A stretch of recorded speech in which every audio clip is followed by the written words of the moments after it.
Je vous propose l'affaire sur l'assassinat du juge Michel. L'assassinat du juge Michel, qui est une histoire qui s'est déroulée en 1980 à Marseille. Donc on va tout de suite commencer. Alors, le 10 octobre 1986, un bélier enfonce la porte d'un chalet suisse perdu dans le canton enneigé de Fribourg. Main dans la main, DEA, stup et carabinieri. Ils saisissent 12 kilos de cocaïne et arrêtent tout autant de trafiquants en train de s'y rouler allègrement. Parmi eux se fait remarquer un certain François Scapula, truand marseillais dit autrefois Francis Lebrun, renommé avec le temps Scapu la Balance.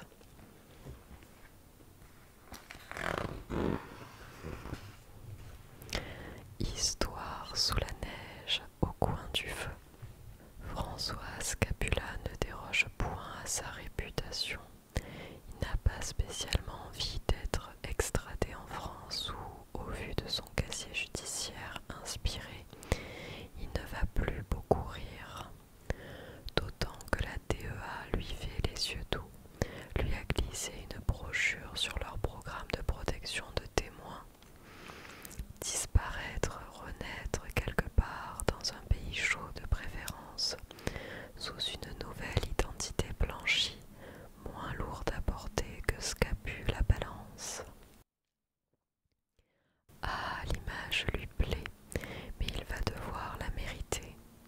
C'est des quelques infos américains qui rêvent de faire tomber la famille mafieuse des Benevento à New York, et surtout aux stupes français un peu tristes de ne pas rentrer en sa compagnie. À ces derniers, il réserve un scoop, enfin c'est ce qu'il prétend. Il détiendrait la réponse inestimable à une question que tout le monde se pose.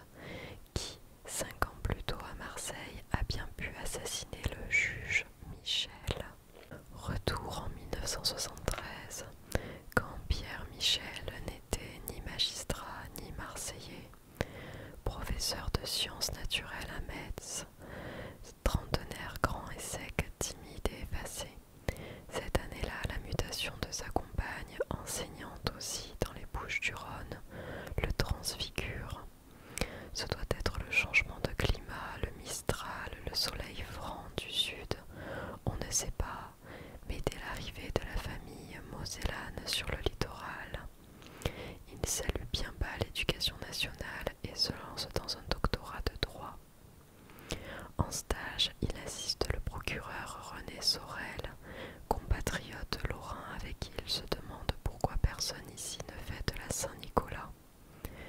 Au tribunal, il envoie défiler des mineurs blessés, tués par l'héroïne, qu'ils vendent ou prennent.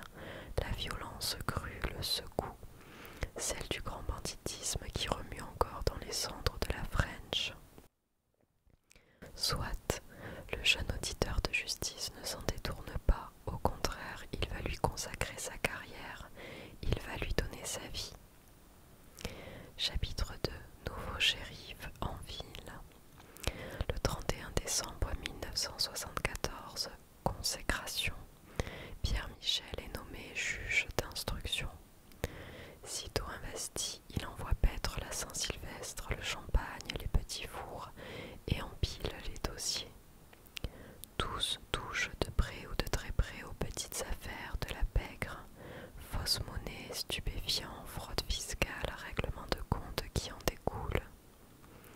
Il connaît des victoires, dont celle, en 1976, du pouf de Calvi, soit le démantèlement d'une maison close en Corse, dissimulée derrière le foyer culturel du 2e régiment étranger de parachutistes. Il essuie aussi des défaites patauges jusqu'aux chevilles, dans le sang de la tuerie du bar du téléphone en 1978, et joue à coincer les 4 tireurs.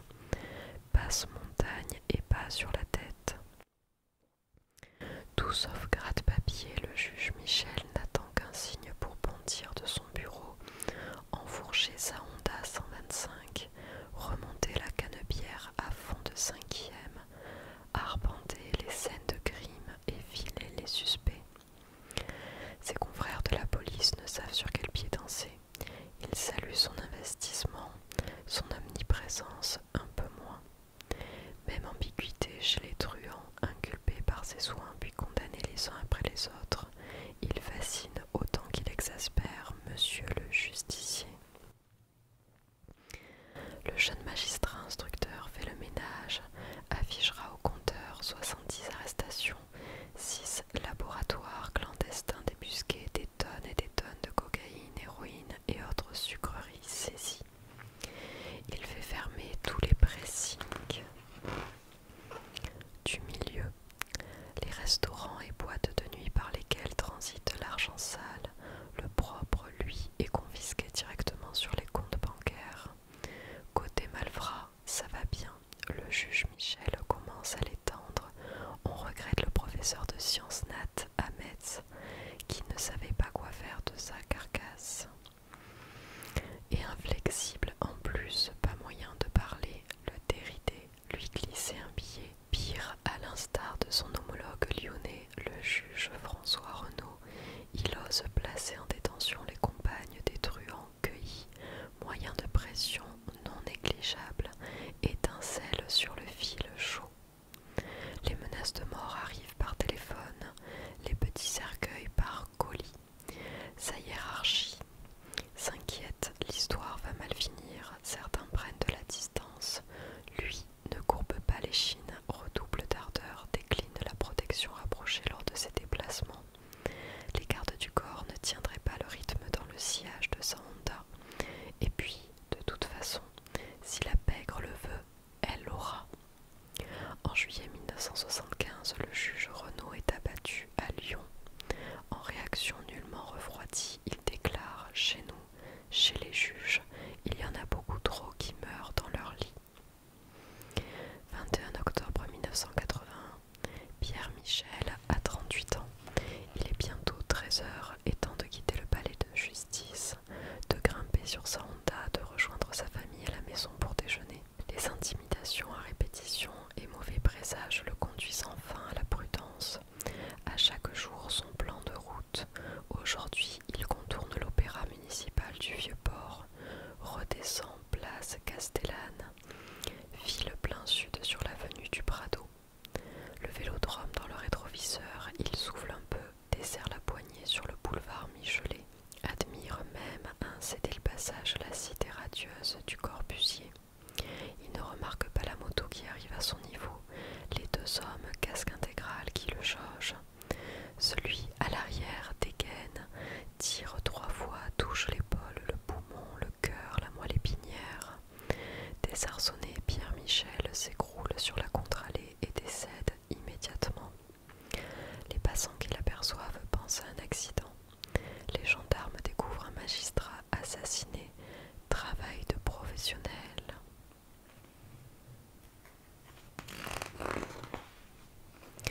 Enquête de fourmis. Avant le coucher du soleil, la funeste nouvelle a fait le tour de Marseille et du pays. Dès le lendemain, l'enquête est confiée au juge d'instruction Patrick Guérin. Oh, il ne va pas falloir se planter. Interdiction de faire chou blanc. Comme avec le juge Renaud, les résultats n'ayant pas été probants dans le Rhône. Monsieur Guérin relève donc les manches, charge sa police de retrouver la grosse cylindrée, le 9 mm qui a tiré les 3 balles à pointe creuse, et pourquoi pas le commando lui-même. Ce faisant, il s'enferme dans le bureau du défunt collègue et épluche un à un ses dossiers, persuadé que parmi les interpellés, condamnés, incarcérés, se cache le chef d'orchestre d'une vendetta. Tâche colossale tant les candidats ne manquent pas. Dehors, on sollicite les indices. On vérifie si quelqu'un du milieu n'aurait pas subitement pris des vacances bien méritées ou reçu un versement conséquent pour avoir, par exemple,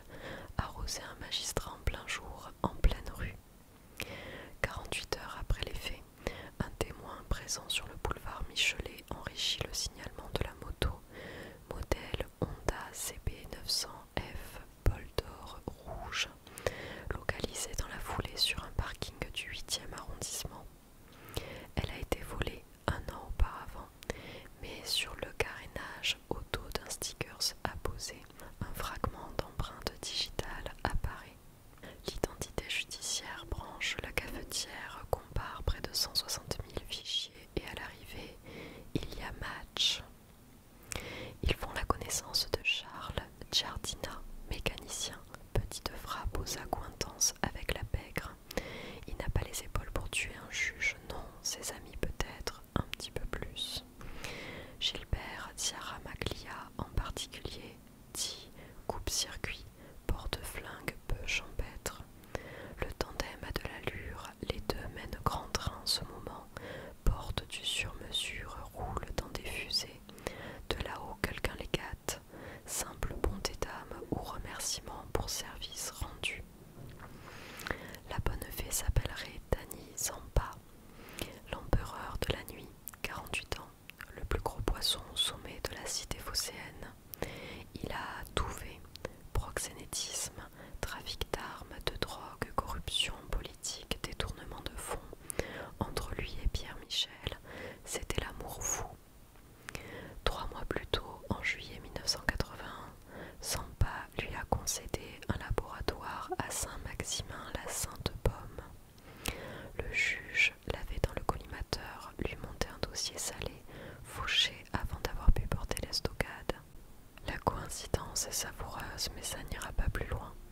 À la fin de l'année 1981, Charles Giardina et Gilbert Ciaramaglia sont interpellés, placés en garde à vue, inculpés. Ils nient, savent qu'en face ils n'ont rien et sont relâchés à contre-cœur. Le commanditaire soupçonné, notre empereur de la nuit, demeure de son côté introuvable, planqué quelque part entre le sud de la France et l'Italie. 2 ans plus tard, octobre 1983, l'un de ses associés rend l'âme sur la Canebière. En perquisitionnant le domicile de la victime, mêlé à un rapport comptable qui passionnera le fisc, le nom de Zampa apparaît. Bingo. Le 29 novembre, sous le coup d'un mandat d'arrêt international, il est délogé de sa planque à Istres, en râlant « M'arrêter un dimanche, là, vous me surprenez ». Incarcéré à la prison des Baumettes, il réfute la moindre responsabilité dans la mort de Pierre Michel.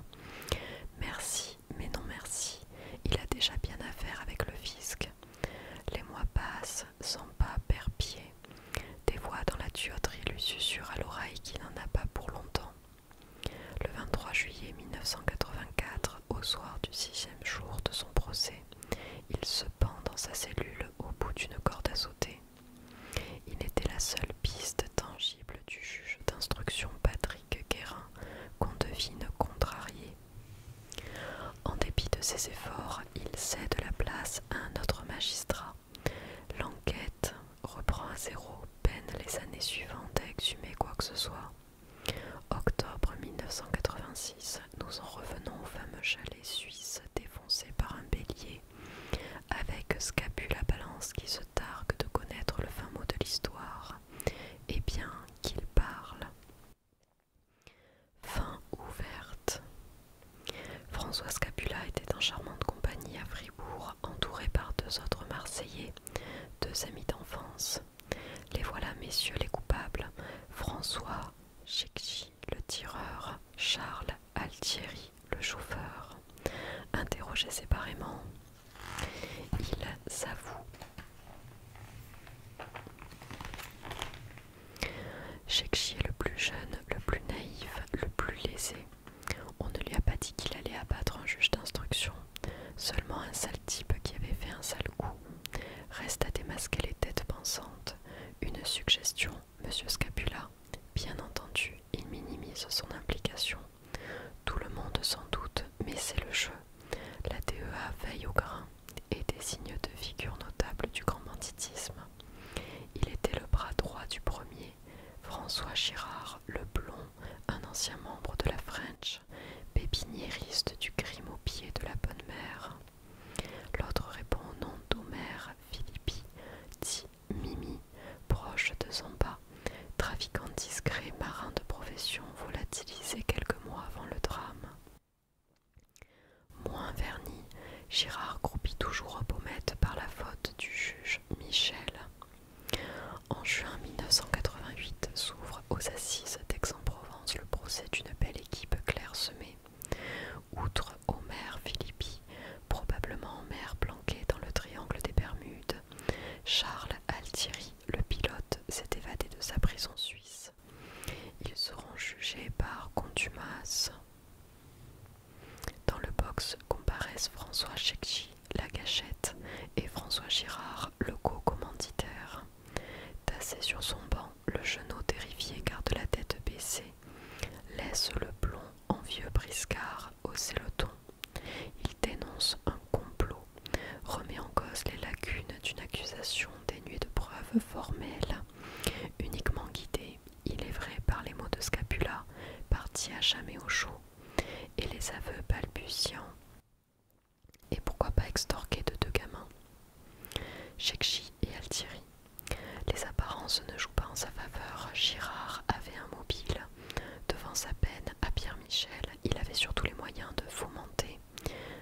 sens.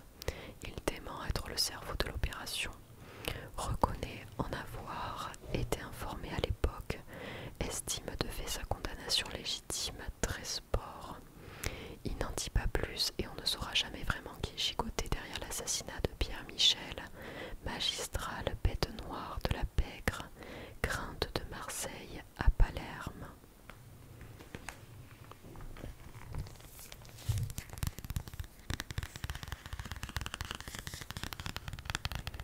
Voilà pour cette histoire.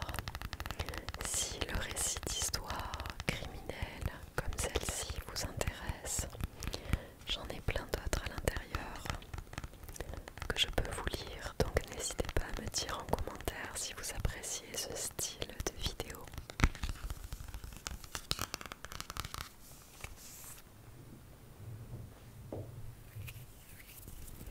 Je vous souhaite de passer une très belle soirée.